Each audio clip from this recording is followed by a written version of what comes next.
All right, today we're jumping into a classic fable. It's a simple story, really, about a small village, a little roadside restaurant, and a showdown between pure, uncut greed and quiet, unshakable integrity. Welcome to the tale of the Village Dhaba. And right out of the gate, we meet our villain. That's Vijay, the owner of the dhaba, talking to a customer who's just a little short on cash. Yep, that one line tells you pretty much everything you need to know about this guy. He's cruel, he's greedy, and he has zero compassion. So let's paint the picture. We're in this tiny village where Vijay owns the only dhaba around. He's rich, he's established, but like we just heard, he's got this reputation for being nasty and incredibly stingy. Really, this whole story boils down to the difference between two men. On one side, you've got Vijay, greedy, wealthy, and just completely deceitful. And on the other side, here comes our hero, Shivam. He's hardworking, he's lost everything to a famine, but he is overflowing with talent and honesty. It's a classic setup, right? The irresistible force meeting the immovable object. And so this is where Shivam and his wife, Ranu, enter the picture. A famine has completely uprooted their lives, and they arrive in this new village with basically nothing, just to hope that they can find some work and start over. So, looking for help, Shivam tracks down the village sarpanch, or the headman, who actually happens to be an old friend of his family. Now, the sarpanch knows Shivam is an amazing cook, so he helps him land a job at the only real option in town, Vijay's dhaba. But he gives him a warning. He says, "Be careful of that man." And what happens next? Oh, it's incredible. Shivam isn't just some cook. He's a true artist in the kitchen. He introduces his signature dishes, this amazing rich chicken curry and a tarka dar dal that's just bursting with flavor. The smell alone starts pulling people in off the street, and pretty soon the place is absolutely packed. People are raving, saying they've never tasted anything this good in their lives. So for completely turning this business around, what's his reward? A starting salary of 6,000 rupees a month. Now for Shivam and Ranu, this is a lifeline. It's enough to live on, maybe send a little money back home. It's a fresh start, and they are feeling so hopeful. But then, Vijay's true colors start to show. He sees the leftover food not as something to throw away, but as a way to cheat his own customers. He actually tells Shivam to mix the old, stale food in with the fresh stuff. This isn't just about saving a few rupees. It's a total lack of integrity, just rotten to the core. You see, Vijay can read the writing on the wall. He knows people aren't coming to his dhaba anymore. They're coming to Shivam's dhaba. And Shivam's success just eats away at him. It turns into jealousy and then fear. He realizes he's losing control.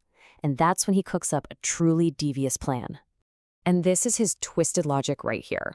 First, he starts secretly watching Shivam, trying to learn all his recipes so he can get rid of him. Then he pays Shivam 2 months' salary all at once, which, makes him a huge target. And sure enough, he hires some local thugs to rob Shivam on his way home. The whole goal? Keep Shivam poor, keep him desperate, and make sure he can never, ever leave. And the plan, it works. The first time, it goes off without a hitch. Shivam gets jumped, they beat him up, take all his money, and he has to go back to the kind sarpanch, completely humiliated, to borrow money just to survive. A few weeks go by, and guess what? It happens again. Same guys, same spot. But this time, they make one tiny little mistake.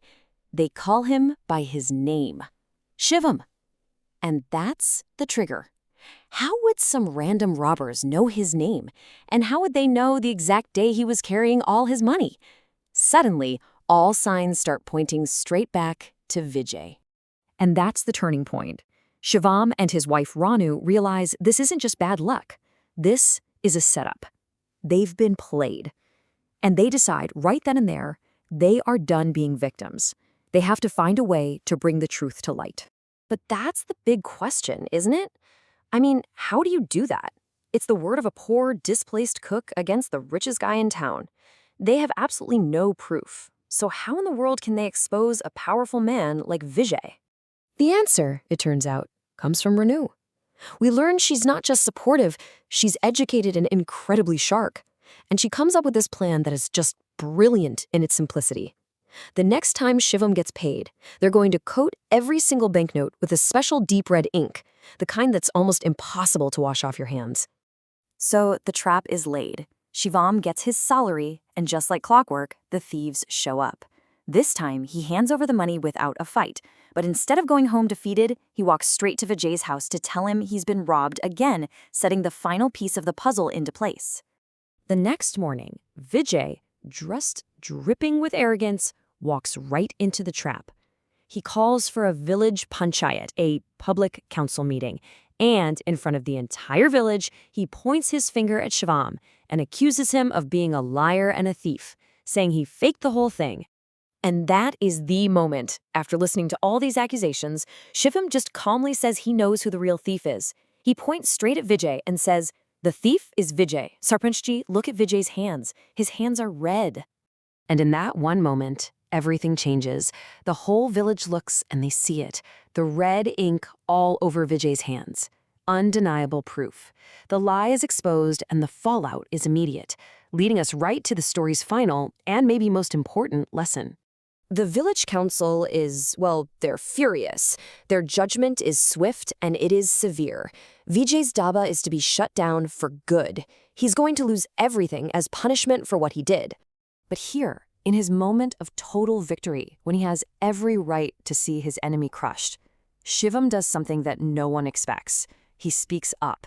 He asks the council for mercy on Vijay's behalf. He reminds them that Vijay has a family to support too. He suggests a lighter punishment. Just close the Dhaba for 2 months. It's just an incredible act of forgiveness. So, when you step back and look at this whole story, what are the big takeaways? Well, first, that greed will eventually destroy you. That integrity and honesty, in the end, are their own reward. We also see that a little bit of cleverness can beat brute force any day. And maybe, just maybe, the most important lesson is that true strength isn't about getting even. It's about having the capacity for kindness and forgiveness. And that leaves us with one final thought to chew on. Shivam had every right to demand justice, to see Vijay ruined, but he chose forgiveness instead. It really makes you wonder, doesn't it?